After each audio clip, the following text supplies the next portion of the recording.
காலத்தை பற்றி இன்றைக்கி நம்ம பார்க்க போகிறோம். ஏற்கனவே பைபிள் ஸ்டடியில் நான் எடுத்திருக்கிறேன்.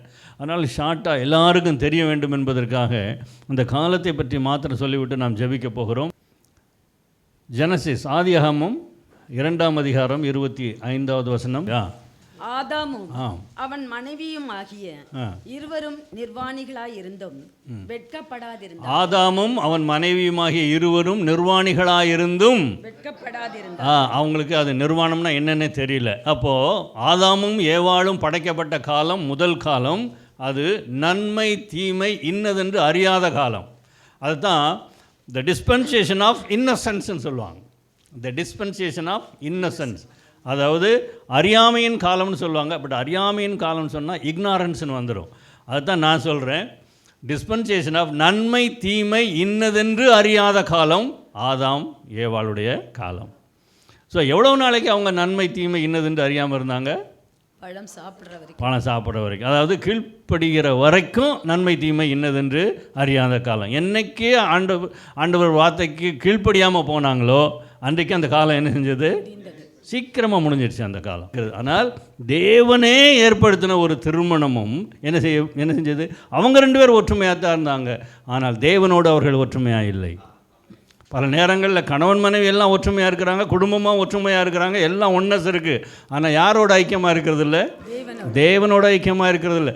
அநேகர் கணவன் தேவனோட ஐக்கியமாக இருக்கிறான், ஆனால் மனைவியோட ஐக்கியமாக இருக்கிறது இல்லை.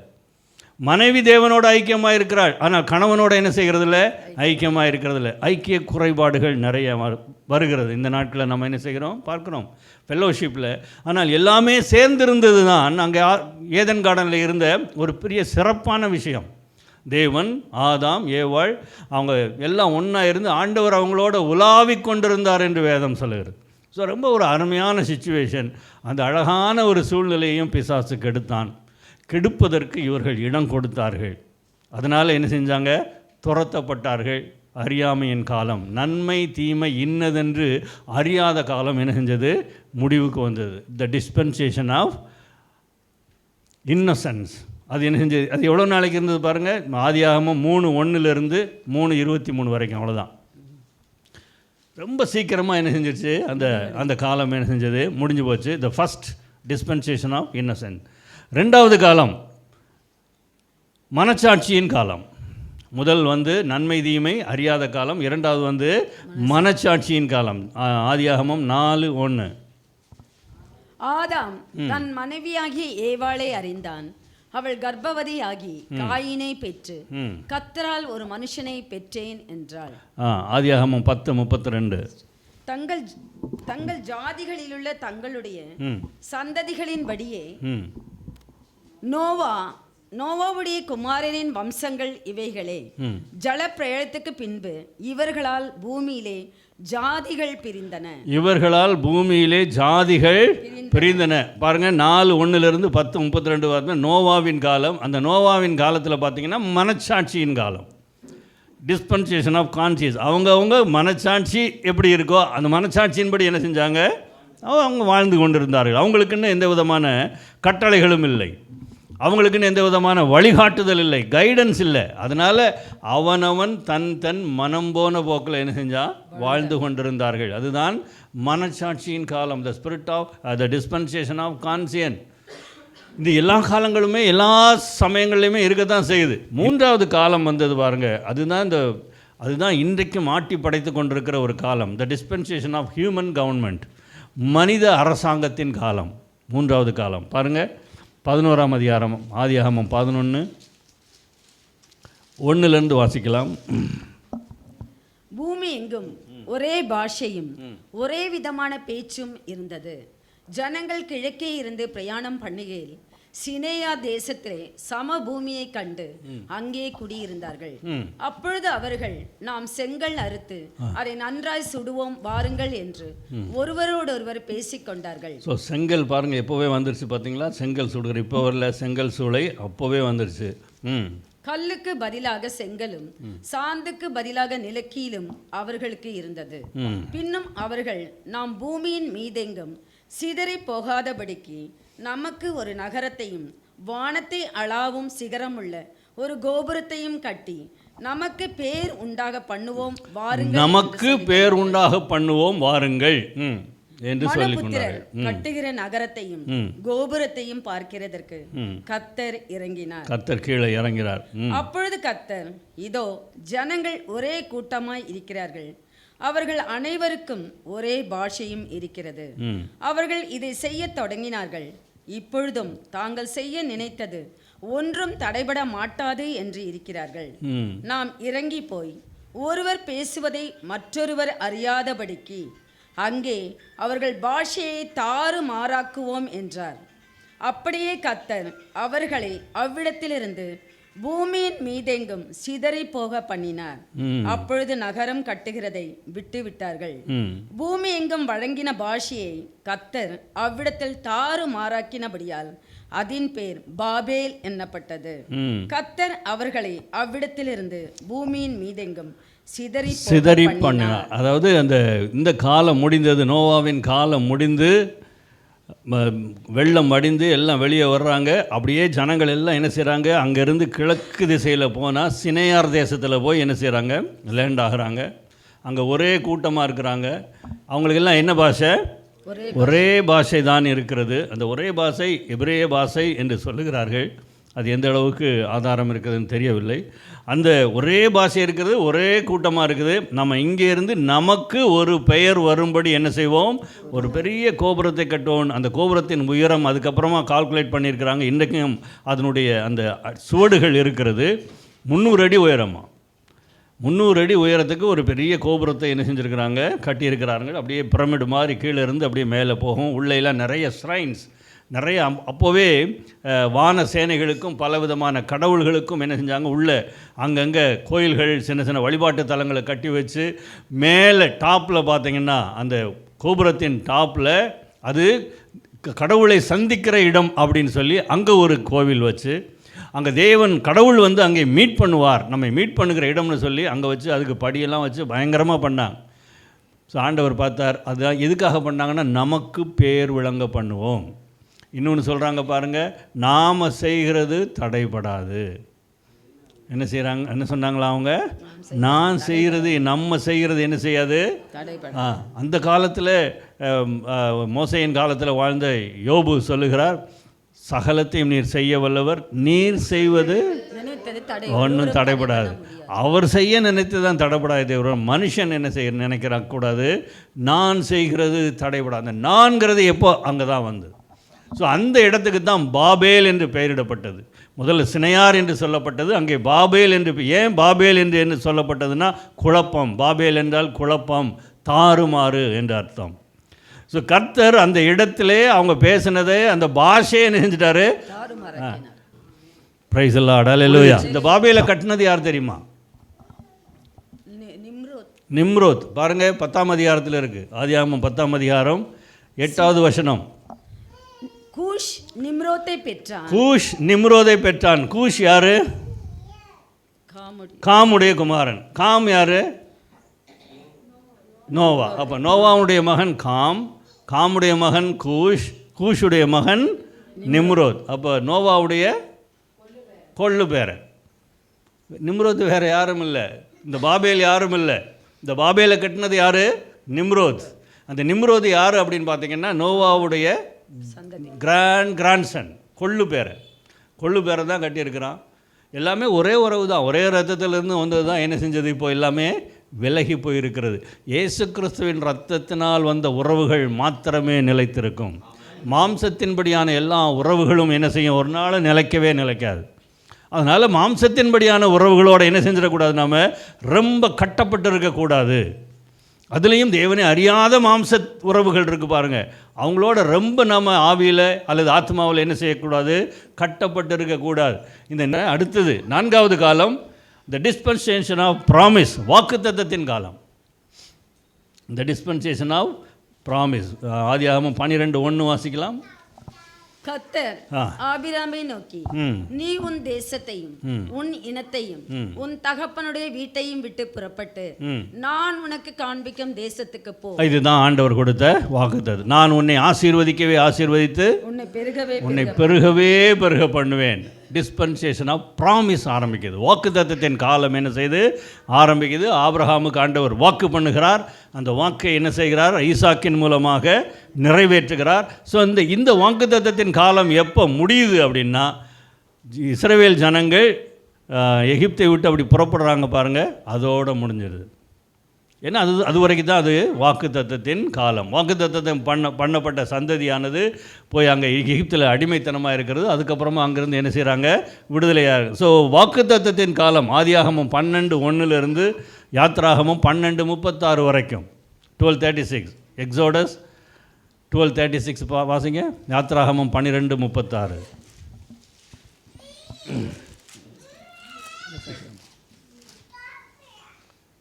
கர்த்தர் ஜனங்களுக்கு எகிப்தியரின் கண்களில் தயவு கிடைக்கும்படி செய்ததினால் கேட்டதே அவர்களுக்கு கொடுத்தார்கள். இவ்விதமாய் அவர்கள் எகிப்தியரை கொள்ளையிட்டார்கள். அடுத்தது 37.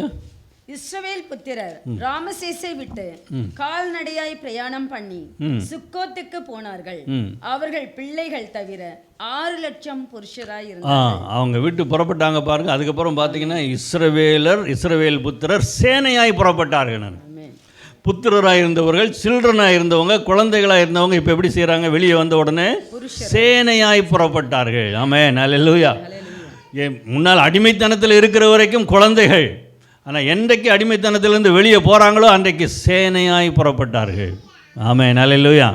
நாம் முன்னால் பாவத்துக்கு அடிமையாக இருந்த வரைக்கும் பிள்ளைகளாக இருந்தோம், புத்தி இல்லாத குழந்தைகளாக இருந்தோம். ஆனால் இப்பொழுதோ தேவன் நமக்குள்ளே வந்த பிறகு, இயேசு நமக்குள்ளே வந்த பிறகு அவருடைய சேனைக்குள்ளே நாம் இணைந்திருக்கிறோம்.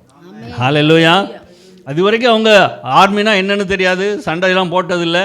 ஆனால் ஆண்டவர் அவங்கள ஆர்மின்னு சொல்லிட்டார். ஆர்மின்னு சொன்னால் சொன்னது தான்.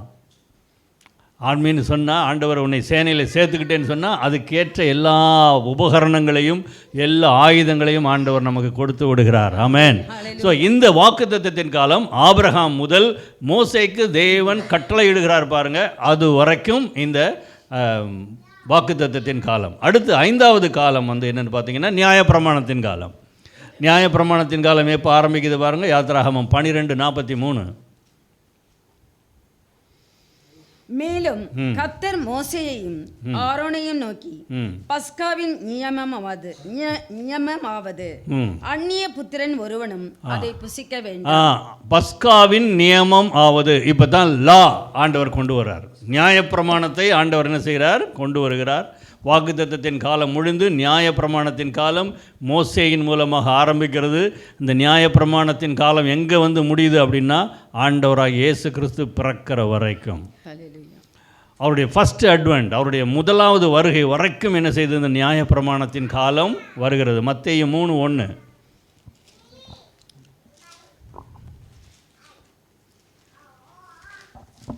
மத்தேயு 3:1. அந்நாட்களில் யோவான் ஸ்நானன் யூதேயாவின் வனாந்தரத்தில் வந்து, மனம் திரும்புங்கள், பரலோக ராஜ்யம் சமீபித்திருக்கிறது. பரலோக ராஜ்யம் என்ன செய்து? என்றைக்கு மனம் திரும்புங்கள், பரலோக ராஜ்யம் சமீபமாக இருக்கிறதுன்னு சொன்னாரோ அப்பொழுதே நியாயப்பிரமாணத்தின் காலம் என்ன செஞ்சிருச்சு? முடிஞ்சு. யோவான் வரைக்கும் தேவனுடைய ராஜ்யம் பலவந்தம் பண்ணப்பட்டது உண்டு. அப்போ யோவான் வரைக்கும் நியாயப்பிரமாணத்தின் மூலமாக தேவனுடைய ராஜ்யம் பலவந்தமாய் சொல்லப்பட்டு வந்தது. அதாவது நியாயப்பிரமாணத்தின் மூலமாக பலவந்தமாய் சொல்லப்பட்டு வந்தது. ஃபோர்ஸ் பண்ணார் ஆண்டவர், நீங்கள் செஞ்சே ஆகணும், இதை செய்தால்தான் உங்களுக்கு மீட்புன்னு ஆண்டவர் என்ன செஞ்சார்? ஃபோர்ஸ் பண்ணார். ஆனால் யோவானுக்கு பிறகு சாய்ஸ், ஆப்ஷன், நீ மரணமோ சாபமோ எதையும் வேணாலும் நீ என்ன செய்யலாம்? தெரிந்து கொள்ளலாம். வாழ்வா சாவா என்பதை நீ தெரிந்து கொள், நித்திய ஜீவனா நித்திய மரணமா என்பதை நீயே தெரிந்து கொள்னு ஆண்டவர் என்ன செஞ்சார்? ஆப்ஷன் வச்சுட்டார். எதைன்னு நீயே என்ன செய்ய? தெரிந்து கொள். நித்திய ஜீவனா இல்லை நித்திய அழிவா என்பதை நீயே தெரிந்து கொள். அப்போது எம்பிருந்து மோசேயின் காலத்திலிருந்து யோவான் காலத்தின் வரைக்கும் நியாயப்பிரமாணத்தின் காலம். ஆண்டவரோடு அந்த நியாயப்பிரமாணம் சிலுவையிலே என்ன செய்யப்பட்டது? அறையப்பட்டது. கட்டளைகளால் நமக்கு விரோதமாக இருந்த கையெழுத்தை குலைத்து, நடுவில் இராதபடிக்கு எடுத்து, சிலுவையிலே ஆணி அடித்து, துரைத்தனங்களையும் அதிகாரங்களையும் முறிந்து கொண்டு வெளியரங்கமான கோலமாக்கி சிலுவையிலே வெற்றி சிறந்தார். கொலோசையர் 2:14-15 நமக்கு விரோதமாக இருந்ததை எடுத்து என்ன செஞ்சிட்டாரு? எல்லாமே நமக்கு விரோதமாக இருந்தது. அவர் எழுதினது தான், அவர் கொடுத்த கட்டளைகள் தான், ஆனால் நமக்கு விரோதமாக இருந்தது. அதையெல்லாம் அவர் சிலுவையில் எடுத்து ஆணி அடித்து என்ன செஞ்சார்? ஆமாம், உரிந்து கொண்டு நமக்கு சிலுவையிலே வெற்றி சிறந்தார். ஆமென், அல்லேலூயா.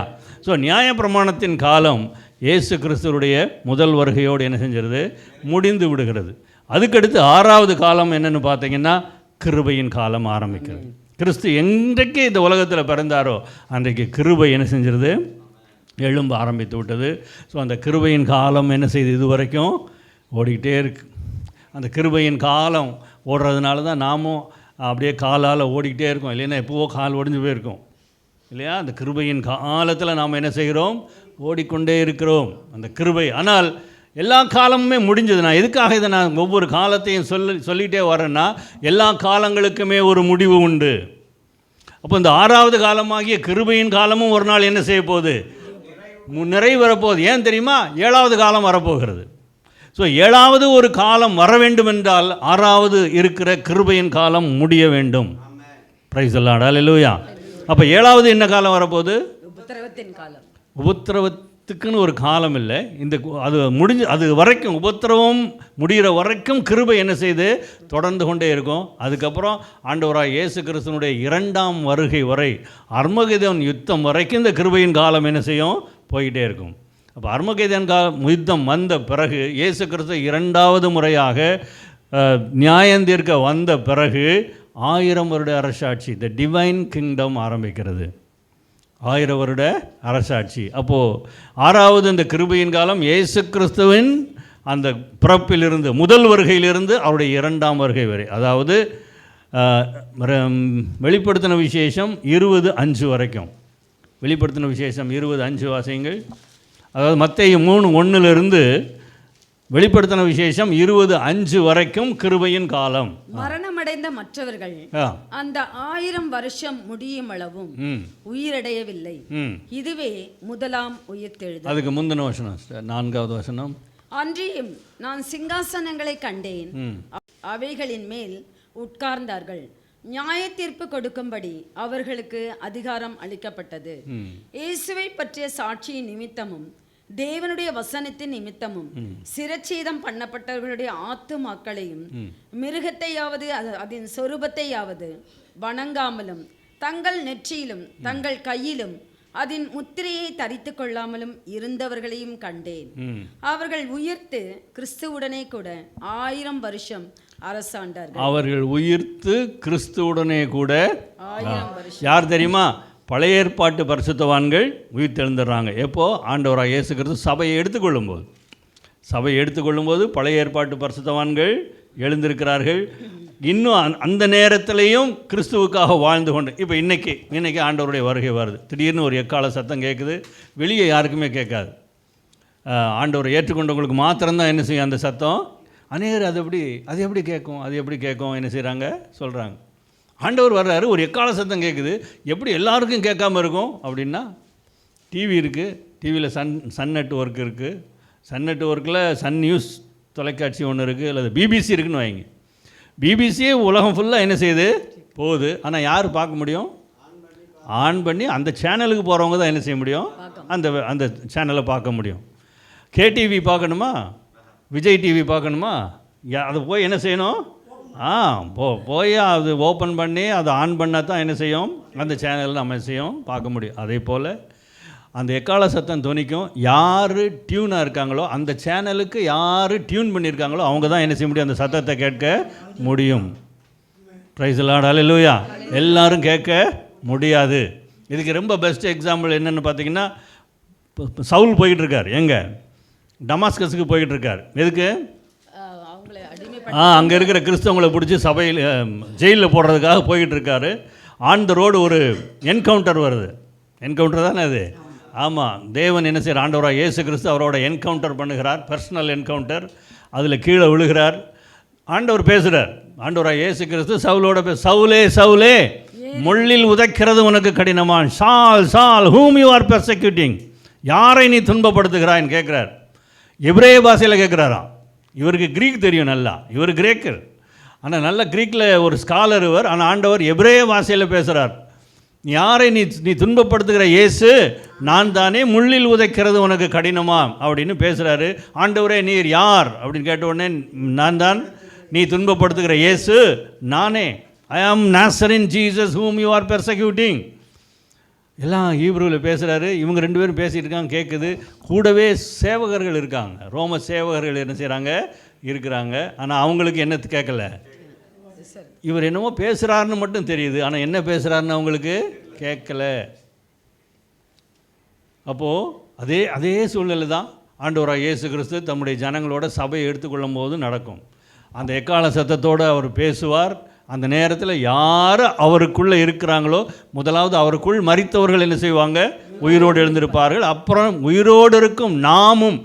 அந்த நேரத்தில் அவருக்கு இருந்த ஒரு நம்பிக்கை, பவுலுக்கு இருந்த நம்பிக்கை, நாமும் அவர் காலத்திலே என்ன செஞ்சிடும், வந்துடும் நினச்சார். அதனால வி அப்படின்னு போட்டார்.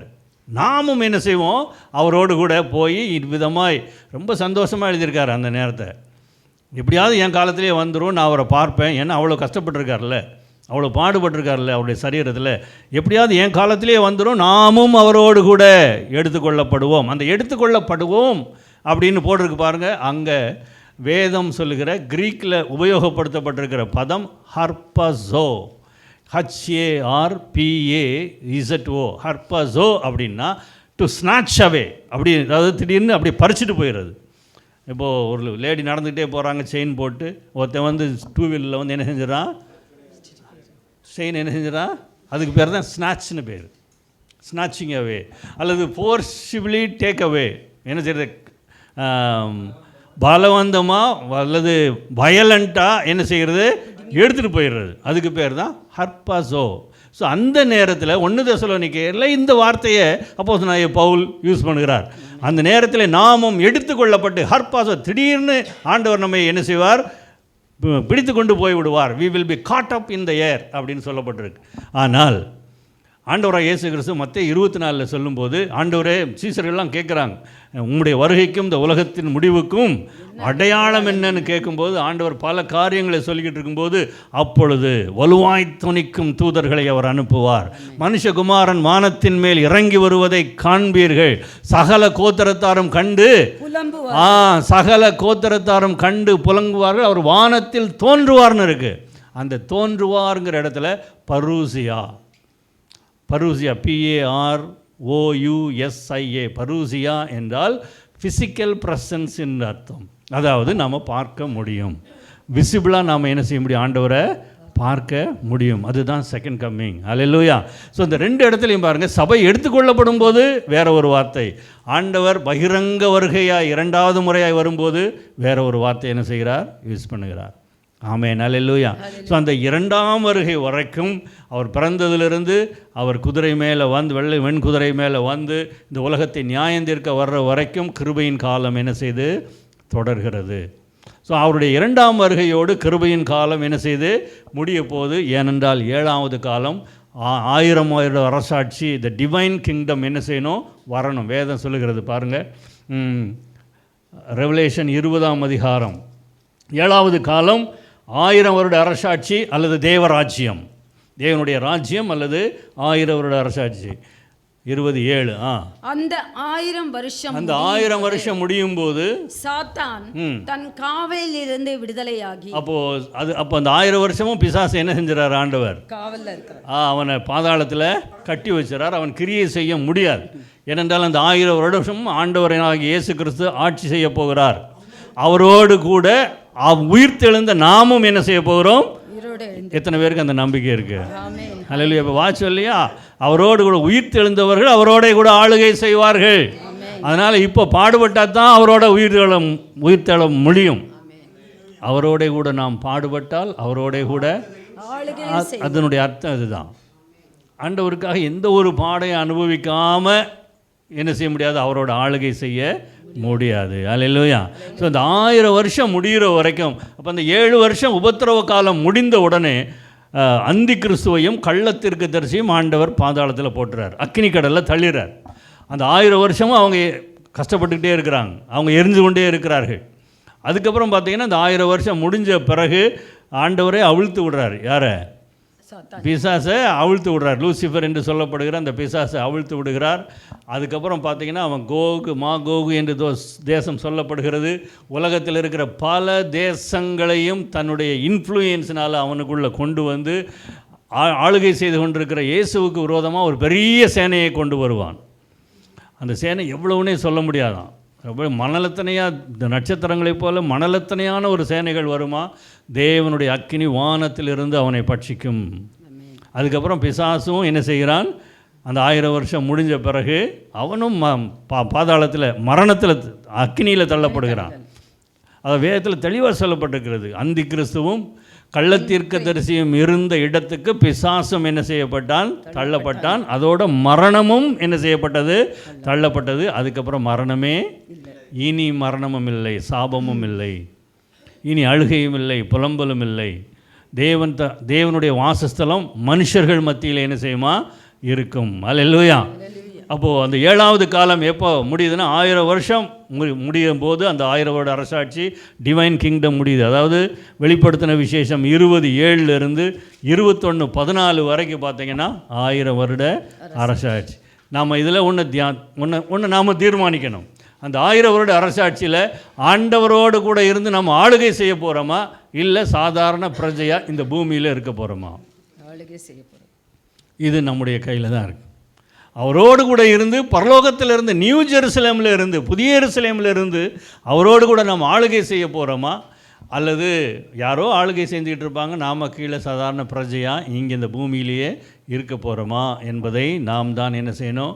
முடிவு செய்ய வேண்டும். அதை ஆண்டவர் நம்முடைய கருத்திலே ஒப்பு கொடுத்துருக்கார். ஸோ 7வது காலம் 1000 வருட அரசாட்சி அல்லது தேவனுடைய ராஜ்யம்.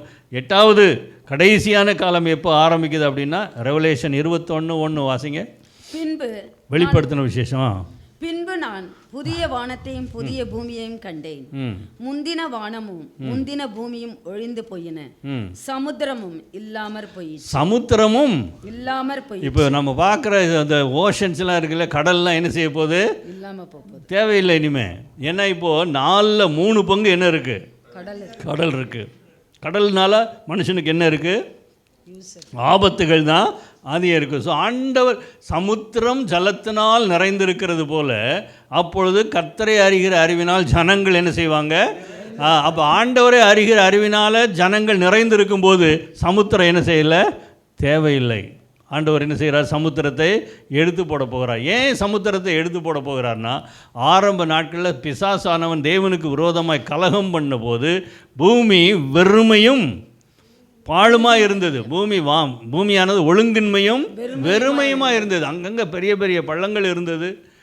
அதனால் ஆண்டவர் ஒரு பெரிய மழையை நோவா காலத்துக்கு முன்னாலேயே வர பண்ணி அந்த இடங்களெல்லாம் தண்ணீரால் செஞ்சார், நிரப்பினார். பிசாசு பாழாக்கின இடங்களெல்லாம் தண்ணீரால் நிரப்பினார். இனிமே ஆண்டவர் அந்த இடத்தையெல்லாம் தண்ணீரால் நிரப்ப வேண்டிய அவசியம் இல்லை. அதுக்கு பதிலாக அருமையான நீரூற்றுகளாலும் அருமையான நதிகளாலும் ஆண்டவர் என்ன செய்வார்? தம்முடைய ஜனத்தை போஷிப்பார். ஆமென். அல்லேலூயா. சரி, சமுத்திரமும் இல்லாமல் போயிற்று. அப்புறம் இது ரொம்ப டீட்டெயிலாக சொல்கிறது எனக்கு நேரம் இல்லை. 2வது வசனம். யோவானாகிய நான் புதிய எருசலேமாகிய பரிசுத்த நகரத்தை தேவனிடத்தினின்று பரலோகத்தை விட்டு இறங்கி வர கண்டேன். அது தன் புருஷனுக்காக அலங்கரிக்கப்பட்ட மணவாட்டியை போல ஆயத்தமாக்கப்பட்டது. தன் புருஷனுக்காக அலங்கரிக்கப்பட்ட மணவாட்டியை போல என்ன செய்யப்பட்டதா? ஸோ இந்த மணவாட்டின்னு சொல்கிறேன் பாருங்க. இந்த மணவாட்டிங்கிறதுல சபை மட்டும் இருக்காது. சபையும் மணவாட்டி என்ற அந்த ஸ்தானத்தில் சபையும் ஒரு பங்கு. அந்த மணவாட்டிங்கிற ஸ்தானத்தில் எல்லாம் யாரெல்லாம் இருப்பாங்களோ, பழைய ஏற்பாட்டு பரிசுத்தவான்களும் இருப்பாங்க, புதிய ஏற்பாட்டில் ஆண்டவருக்காக இரத்த சாட்சியாய் மரித்து உயிர்த்தெழுந்த பரிசுத்தவான்களும் இருப்பாங்க, உயிரோடு இருந்து மறுரூபமாக்கப்பட்ட பரிசுத்தவான்களும் இருப்பாங்க, உபத்திரவ காலத்தில் ஆண்டவருக்காக வாழ்ந்து மரித்து உயிர்த்தெழுந்த பரிசுத்தவான்களும் இருப்பாங்க. இவங்கெல்லாம் சேர்ந்தது தான் மணவாட்டி. அந்த மணவாட்டி புதிய எருசலேம் என்ன செய்ய போகுது? இறங்கி வரப்போகிறது. இனி அடுத்த வசனத்தில் பார்த்தீங்கன்னா, இதோ மனுஷரிடத்திலே தேவனுடைய வாசஸ்தலம் இருக்கிறது, அவர்களிடத்திலே அவர் வாசமாயிருப்பார். அவர்களும் அவருடைய ஜனங்களாயிருப்பார்கள். தேவன் தாமே அவர்களுடைய கூட இருந்து அவர்களுடைய தேவனாய் இருப்பார். ஸோ அப்போ நாம் பரலோகத்தில் இருக்கிற எங்கள் பிதாவேன்னு ஜெபம் பண்ண வேண்டிய அவசியமே இருக்காது. ஏன்? பரலோகம் என்ன செஞ்சிருச்சு? இறங்கி வந்துடுச்சு. பரலோகத்தில் இருக்கிற தேவனும் நம்ம மத்தியில் என்ன செய்கிறார்? இதோ மனுஷரின் மத்தியில் தேவாதி தேவனே. ஆவதான் ஆண்டவர் இப்போ பரலோகம் என்கிற ஒரு கிரகத்தில் வசித்து கொண்டிருக்கிறார். அவருடைய ஏஞ்சல்ஸ்லாம் அங்கே இருக்கிறாங்க. 24 மூப்பர்கள் இருக்கிறார்கள். அங்கே தேவ தூதர்கள் இருக்கிறார்கள். கேருபீன்கள், சேராபீன்கள் இருக்கிறது. ஏனோக்கும் எலியாவும் என்ன செய்கிறாங்க? அங்கே உயிரோடு இருக்கிறாங்க. இன்னும் உயிரோடு இருக்காங்க. ஒரு 6000 வருஷத்துக்கு மேலே என்ன செய்கிறாங்க? அவங்க அங்கே உயிரோடு இருக்கிறார்கள். இப்படி எல்லாம் அது அந்த ஹெட் குவார்ட்டர்ஸே என்ன செய்ய போகுது? கீழே இறங்கி வந்து அது எங்கேயோ எருசலேமுக்கு மேலே புதிய எருசலேம் நிற்கும் அப்படின்னு சொல்கிறாங்க. புதிய எருசலேம் இப்போ இருக்கிற எருசலேமுக்கு மேலே அந்த நியூ ஜெருசலேம் இருக்கும். அதனுடைய நீளம் 2400 கிலோமீட்டர், உயரம் 2400 கிலோமீட்டர், அகலம் 2400 கிலோமீட்டர் பைபிளில் இருக்குது. அதனுடைய டைமென்ஷன்ஸ் எல்லாம் இருக்குது.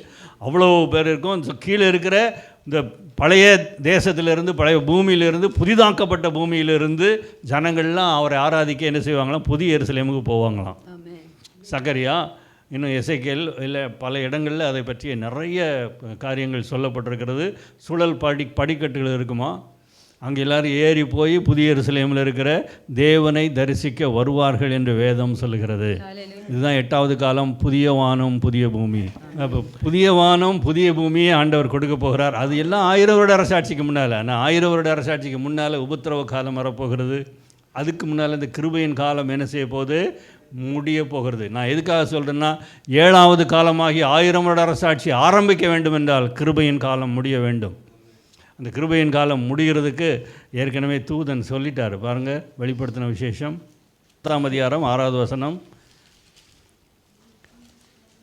இனி காலம் செல்லாது, ஆனாலும் தேவன் தம்முடைய ஊழியக்காரராகிய தீர்க்கதரிசிகளுக்கு சுவிசேஷமாய் அறிவித்தபடி 7ஆம் தூதனுடைய சத்தத்தின் நாட்களிலே அவன் எக்காலம் ஊதப் போகிற போது தேவ ரகசியம் நிறைவேறும் என்று. ஆமென். 7ஆம் தூதன் தன் சத்தத்தை தொனிக்க பண்ணுகிற நாட்களிலே தேவ ரகசியம் என்ன செய்து நிறைவேற போகிறது. அல்லேலூயா. இனி காலம் செல்லாது. காலம் என்ன செய்ய போகுது? 7 காலங்கள் 8 காலங்களை பற்றி சொன்னேன். 6வது காலம் முடிய போகிறதை இங்கே தேவ தூதனை கொண்டு தேவன் சொல்லுகிறார், இனி காலம் செல்லாது. ஆமென். அல்லேலூயா. இது தேவனுடைய ஜனங்களுக்கு, நமக்கு, நம்முடைய இருதயத்தின் ஆழத்தில் அதிகமாய் பதிய வேண்டும். இனி காலம், ஏன்னா எல்லாத்துக்குமான அந்த அடையாளங்கள் நடந்து கொண்டிருப்பதை நாம் பார்க்கிறோம். எல்லாவற்றுக்குமான அடையாளம். கடைசி கால இன்னும் ஒன்று தான். எல்லாம் நான் ஏற்கனவே சொல்லிகிட்டே இருக்கிறேன். தேவாலயம் கட்டுவதற்கான எல்லாமே ஆயத்தமாயிடுச்சு. அப்படி தான் தேவாலயம் கட்டும்போது சபை என்ன செய்யாது? இங்கே இருக்க முடியாது. ஏனென்றால் தேவாலயம்னு ஒன்று எப்போ வருதோ அப்போ இங்கே சபைன்னு ஒன்று இல்லாமல் போயிடும். தேவையில்லை. சபை ஆண்டவர் என்ன செய்வார்? எடுத்துக்கொள்வார். ஆமென். அல்லேலூயா. ஸோ அந்த எடுத்துக்கொள்ளப்படுதலில் நாமும் பங்கெடுக்க வேண்டுமென்றால் இந்த நாட்களில் ஆண்டவர் சொன்னார் தெரியுமா? லூக்கா 21:36 எப்பொழுதுமே நாம் நினைவில் இருக்க வேண்டிய ஒன்று. லூக்கா, இனி சம்பவிக்கிற இவைகளுக்கெல்லாம் நீங்கள் தப்பி மனுஷகுமாரனுக்கு முன்பாக நிற்பதற்கு பாத்திரவான்களாக எண்ணப்படுவதற்கு எப்பொழுதும் ஜெபம் பண்ணி விழித்திருங்கள். எப்பவும் ஜெபம் பண்ணி என்ன செய்யுங்க? அவருக்கு முன்னால் போய் நிற்கணும் அப்படின்னா அதுக்கு ஒரு பாத்திரம், அதுக்கு ஒரு வேர்தி வேணும், அதுக்கு ஒரு தகுதி வேணும். அவர் முன்னால் நிற்க பாத்திரவான்களாக எண்ணப்படுவதற்கு எப்பொழுதும் ஜெபம் பண்ணி விழித்திருங்கள். ஆனால் எப்பவும் போல அது இல்லை. நான் இங்கே வச்சு சொல்லலை, பொதுவாகவே இன்றைக்கி சபைகள் மத்தியில் இவ்வளோ நடந்து கொண்டிருக்கிறது. ஆனால் சபையானது நிர்விசாரமாய் காணப்படுகிறது. சபைகள் மத்தியிலே, ஜனங்கள் மத்தியிலே ஒரு நிர்விசாரம் காணப்படுகிறது. அந்த காலத்தை உணராமற் போகிறார்கள். அதைத்தான் நான் முதல்ல சொன்னேன். லூக்கா 12:54-55 ஆண்டவர் சொன்னார், நீங்களோ இந்த காலத்தை உணராமல் அறியாமல் போனதென்ன? எல்லாத்தையும் உங்களால் நிதானிக்க தெரியுது. மனுஷரை பற்றி நிதானிக்க தெரிகிறது, காலங்களை பற்றி நிதானிக்க தெரிகிறது. ஆனால் என்னை பற்றியும் நான் கொடுத்த காலங்களை பற்றியும் நீங்கள் நிதானியாமல் போகிறதென்ன? ஹல்லேலூயா. காலம் இனி செல்லாது.